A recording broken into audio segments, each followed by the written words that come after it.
महाराज जी हमारे गोविंद दास जी 500 वर्ष पहले श्री गिरिराज जी में हुए और इनके साथ ठाकुर जी खेलते थे। श्री गिरिराज जी मंदिर छोड़ करके आते थे। हमारे यहाँ ब्रज में आज भी नियम है कि दोपहर में 12 बजे ठाकुर जी का मंदिर बंद हो जाते हैं सब जगह। 12-1 बजे सारे मंदिर बंद हो जाएंगे वृंदावन में। ठाकुर जी सोते नहीं है, ठाकुर जी गैया चराने जाते हैं। वृंदावन में तो बनचारी है ना ठाकुर जी, इसलिए गैया चराने गए ठाकुर जी। और वही बीच का जो समय है 12 बजे से लेकर के 4-5 बजे तक का, वृंदावन में श्री कृष्ण का अनुभव 2 समय में हो सकता है, या तो 12:30-1 बजे से लेकर के 4:30 बजे तक, या फिर रात्रि 10 बजे से लेकर के सुबह 6 बजे तक। या तो पूरी रात्रि आपको श्री कृष्ण अनुग्रह करा सकते हैं, या ये दोपहर का समय जो वन चारण के लिए ठाकुर जी जाते हैं। तो गोविंद दास जी, गोविंद स्वामी जी प्रत्यक्ष में देखने में तो गवैया हैं। रोको एक लीला सुनाएं फिर गाएंगे आगे का पद। वो देखने में कौन है? बोले कि मंदिर में जाते हैं ठाकुर जी को पद सुनाते हैं, लेकिन उनकी अंतरंग इशारे चलते थे ठाकुर जी के साथ। जैसे ही गोविंद दास जी पद गाते थे, गुसाई जी श्रृंगार करते थे ठाकुर जी का, गोविंद दास जी पीछे खड़े खड़े पद गाते थे। तो जैसे ही गुसाई जी श्रृंगार करते करते थोड़ा श्रृंगार लेने के लिए नेक दूर जाते, ठाकुर जी ऐसे खड़े खड़े नीचे से एक मोती उठाते, मोती उठा के ये मारते टक के गोविंद दास के सिर पे। और जैसे ही गोविंद दास के सिर पे लगती, गोविंद दास कहते माने ना दारी की तो बताऊं, रुक जा। जैसे ही वो मोती लेकर के वापस गोविंद दास मारते, तब तक गुसाई जी वापस आ जाते। और गुसाई जी के आते ही वो मोती ठाकुर जी की जगह गुसाई जी में जाके लग जाता। गुसाई जी कहते हे गोविंदा, तू ठाकुर जी को मोती मार रहा है? गोविंदास बोले मेरो माथो देखियो, ये गुम्माटो फूल गो, ये आपके लाला ने मारो मोए। आपको लाला ऊधम मचावे वो ना दिखाई दे आपको, और मैं नेक कछु कह दूं सो मुंह पे चिल्ला रहे हो, मुंह पे बरस रहे हो, या समझा लो बहुत ऊधम मचावे ये। ऐसी लीला करते हो। गुसाई जी के नेत्रों में आंसू आ जाते, बोले गोविंदा तू कितनो भाग्यशाली, तेरे संग ठाकुर जी लीला करें। गोविंदास के साथ ऐसी ऐसी लीला करते महाराज। एक बार ठाकुर जी गोविंदास से बोले ए गोविंदा, बोले हाँ मेरो दाल बाटी खावे को मन हेरो है। आप लोग दाल बाटी जानते हैं? महाराष्ट्र में खाते हैं दाल बाटी हैं? राजस्थान की बढ़िया, राजस्थान हमारे ब्रज में खूब खाते हैं दाल बाटी चूरमा, जो खाए सो सूरमा। तो दाल बाटी चूरमा ठाकुर जी बोले ए गोविंदा, ऐसे ही बोलते थे, बोले मोए दाल बाटी खानी है। गोविंदास बोले 56 भोग बनते हैं रसोई में। अपरस में मुंह पे पट्टी बांध करके महाराज रसोईया बनाता है। अपरस में यमुना जी का जल आता है वहां से, वृंदावन से, उसके जल में सुंदर प्रसादी बनती है। इतने सुंदर शुद्ध भोजन को छोड़ के यूं कह रहे दाल बाटी खानी है। ठीक है मैं आज बोल दूंगा रसोई घर में बनवा देता हूं। बोले ना रसोई की ना खानी तो? बोले तेरी कदम खंडी में आऊंगा। गोविंदास जी जहां बैठ करके भजन चिंतन करते थे, मंदिर से थोड़ा दूर था, सुंदर वन था गिरिराज जी में। बोले मां आऊंगो और वहीं पे तू कंडा, वही गोबरी कंडा में बना, और कंडा में बना के तैयार कर, मैं आऊंगा वहीं खाऊंगा। गोविंदास जी बोले यहां सब लोग आपको मंदिर में पूजने आते हैं, आप यहाँ पे भगवान हो, ऐसे कहीं खाने पीने आओ। बोले कोई को पता थोड़ी चलेगी, मैं आ जाऊंगा, तू चिंता मत करे, तू सुन तैयारी कर ले, आज मैं तेरे यहां आके प्रसाद पाऊंगा। गोविंदास जी चुपचाप मंदिर से भाग गए, किसी को बताया नहीं। किसी को पता थोड़ी कि ठाकुर जी ऐसे बाहर भी चले जाते हैं, सबको लगी अंदर ही रहते हैं ये। गोविंदास जी दौड़ करके गए, बढ़िया कंडा में बढ़िया उपले उपले लगा करके महाराज बाटी बनाई, दाल चढ़ा दी, सुंदर ठाकुर जी आएंगे पाने। एक पंथ दो काज, ठाकुर जी को 2 लीलाएं एक साथ करनी थी। एक तो गोविंद दास के संग सुख लेना है, और एक झाड़ू लगाने वाला गिरिराज जी की तलहटी में झाड़ू लगाता था, उसको मंदिर में प्रवेश नहीं करने देते थे लोग। तो वो बेचारा बाहर खड़ा खड़ा ही दर्शनार्थियों से पूछता था कि ठाकुर जी दिख कैसे रहे हैं, मुझे ये बता दो। दर्शनार्थी आकर के बताते थे नीली ठाकुर जी ने बाघा पहना है, गले में मोतियों की माला है, मकराकृत कुंडल है, ऐसा टिपारा ठाकुर जी के सिर पर रखा है, और ऐसा ठाकुर जी का श्रृंगार है। तो वो बाहर खड़ा खड़ा नेत्र बंद करके सुन सुन करके ही अपने चित्त में एक झांकी बना लेता था और मन में सोचता था ऐसे दिख रहे होंगे ठाकुर जी। पर रोज प्रार्थना करता था, नाथ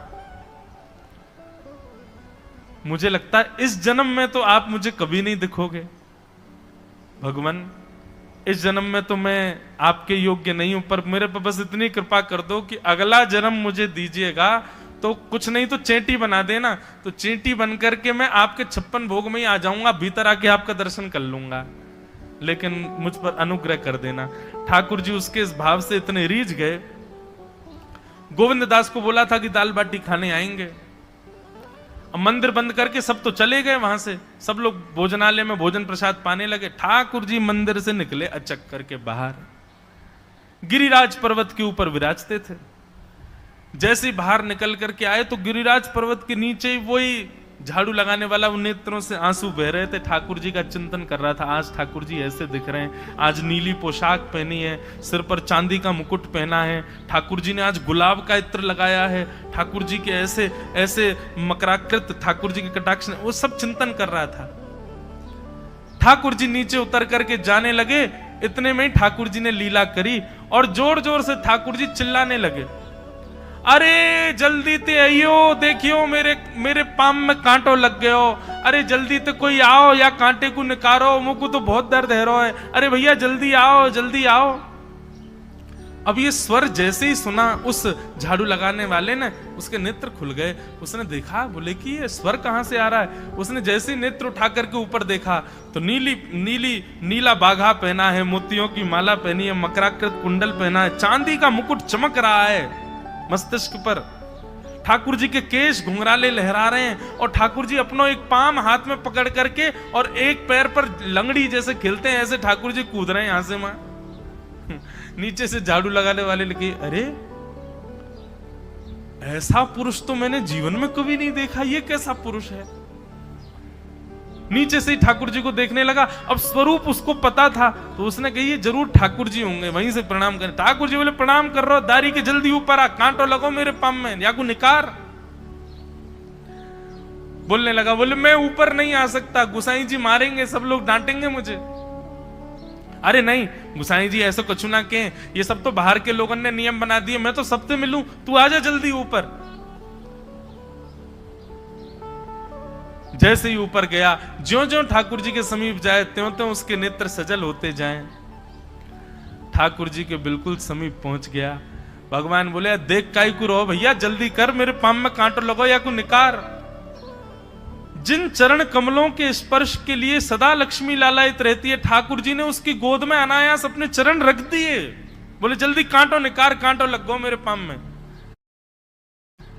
अब वो ठाकुर जी के सुंदर तलवों को अपने हाथ से ऐसे देख रहा है, ढूंढ रहा है कहां कांटा लगा है, कहीं उसको कांटा मिल गया।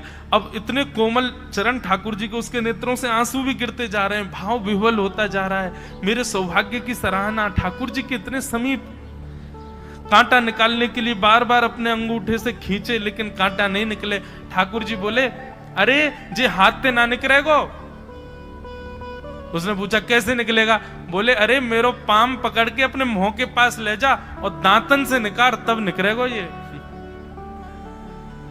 आहा कितनी कृपा की ठाकुर, कृपा की न होती जो आदत तुम्हारी तो सूनी ही रहती अदालत तुम्हारी।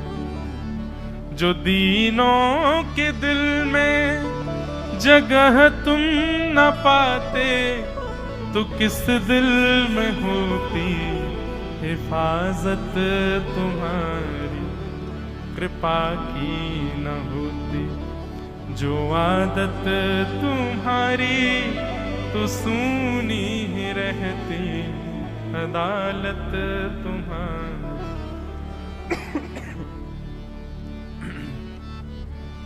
कितनी कृपा। उसने कांटा निकाला मुख से। ठाकुर जी बोले अब चल, मुंह से चलो ना जा रहा। गोविंद दास ने अपनी कदम खंडी में दाल बाटी बनाई है, मुंह ले चल वहां पे। बोला कैसे लेके चलूं? बोले तेरे कंधान पे बैठ जाऊंगा मैं। और ठाकुर जी ने अपने दोनों पांव ऐसे लटका लिए उसके यहाँ पे और सिर पकड़ करके उसके ऊपर ही बैठ गए बोले चल ले चल मुकु। वो तो महाराज बेहोशी सी हो रही है, उसको विश्वास ही नहीं हो रहा ठाकुर जी मेरे संग इतनी बड़ी लीला कर रहे हैं। गोविंद दास की कदम खंडी में पहुंचने से पहले उस बालक ने ठाकुर जी गोविंद दास जी मुझे बहुत मारेंगे, अगर उनको पता चल गई मैंने आपको छू लिया है तो मुझे बहुत डांटेंगे, आप एक काम करो अब यहां से आप पैदल चले जाओ, मैं यहीं खड़ा हूं। ठाकुर जी बोले यहीं खड़ो रही हो, तेरे काजी दाल बाटी लेके आऊंगा मैं। ठाकुर जी पहुंच गए गोविंद दास के पास। आहा, जो ठाकुर जी अचल दिखते हैं सबको मंदिर में, वो सचल दिखते हैं गोविंद दास को। कितनी बड़ी कृपा।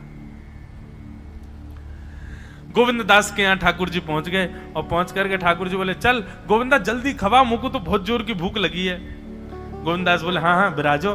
सुंदर व्यवस्था कर दी। ठाकुर जी बैठ गए और बैठ करके सामने पत्तल पर महाराज बाटी रखी, दाल रखी, चूरमा रखी, चटनी रखी, सब बढ़िया सुंदर सजा दी। अब ठाकुर जी पा रहे हैं, प्रेम से पाते जा रहे हैं और पाते पाते बीच में गए और ला और जल्दी ला भूख लग रही है मुझको। गोविंदास बोले पहले इनको तो खा लो। अरे ना तू जाने ना है मंदिर में मेरे भूख कैसे लगे, थाली में 2 रोटी और ये सब्जी, इनते मेरो भूख पेट थोड़ी भरे, मेरे सामने तो सबरी सामग्री धर दो, मेरो जो मन होगा मैं उठा उठा के पाते जाऊंगा। अरे गोविंदा जल्दी जल्दी लेके आ। अब गोविंद दास जी पीछे मुड़ करके बढ़िया सुंदर बाटी वाटी सेकें, इतने में ठाकुर जी क्या करें, एक बाटी तो खा जाएं और दूसरी बाटी उठा के अपनी जेब में धरते जाएं। वो संग आयो वाक्य काजी लेके जानी है। अब तो महाराज ठाकुर जी खाते जाएं भरते जाएं, खाते जाएं भरते जाएं। गोविंद दास बोलो ठाकुर जी ये तो मैं मानूं कि आपकी खुराक बहुत है, पर इतनी ज्यादा है ये मुझको विश्वास नहीं है रो है। क्यों हैं 56 बाटी खा गए हो अब तक आप? अरे कोई तुकना है, पेट है कि समुद्र है, कुआ है, कहा है आपको? ठाकुर जी बोले अच्छा दारी के ऐसे बोले चलो जाऊंगा मैं। अरे नहीं नहीं जय जय आप तो पाओ। ठाकुर जी तो जेब में भरते जा रहे थे। अब ठाकुर जी का पेट भर गया। ठाकुर जी बोले चल भैया गोविंदा अब पेट भर गयो, नेक देर हम एक पेड़ के नीचे बैठ के नेक सुस्ताए लें, फिर बाकी बाद मंदिर में जाएंगे, 4 बजे मंदिर खुल जाएगा दर्शन देने। जैसे ही ठाकुर जी खड़े भये महाराज सोई उनकी पीतांबरी फैल गई। पीतांबरी फैली। गोविंदास बोले जय जय ये बाटी खाए के आप इतनी जल्दी मोटे कैसे है गए? ये पेट आपको है तो सही लेकिन ये इतना चौड़ो कैसे है गो? और पेट कोई खावे तो वो आगे की तरफ निकल रही है, ये कोने में कैसे निकल रहा है? ये दोनों तरफ पेट बाहर कैसे आ रहा है आपको? ठाकुर जी ना कछु ना कछु नहीं नहीं नहीं दिखाओ। अब तो महाराज गोविंदास ने पकड़ के जैसे ही पकड़े तो अंदर से बाटी निकल आई। जे बाटी कौन के काजे भर के ले जा रहे हो? सही सही बताइयो लाला, कौन के काजे? कोई और सखा बना लियो तुमने मेरे अलावा? गोविंदास जी बाहर गए, बाहर जाकर के देखा तो एक वृक्ष के पीछे वो झाड़ू लगाने वाला बैठा था। अच्छा तो अब जे आपको सखा बन गए, जे आपको मित्र है गयो, या के काजे बाटी भर के ला रहे हो?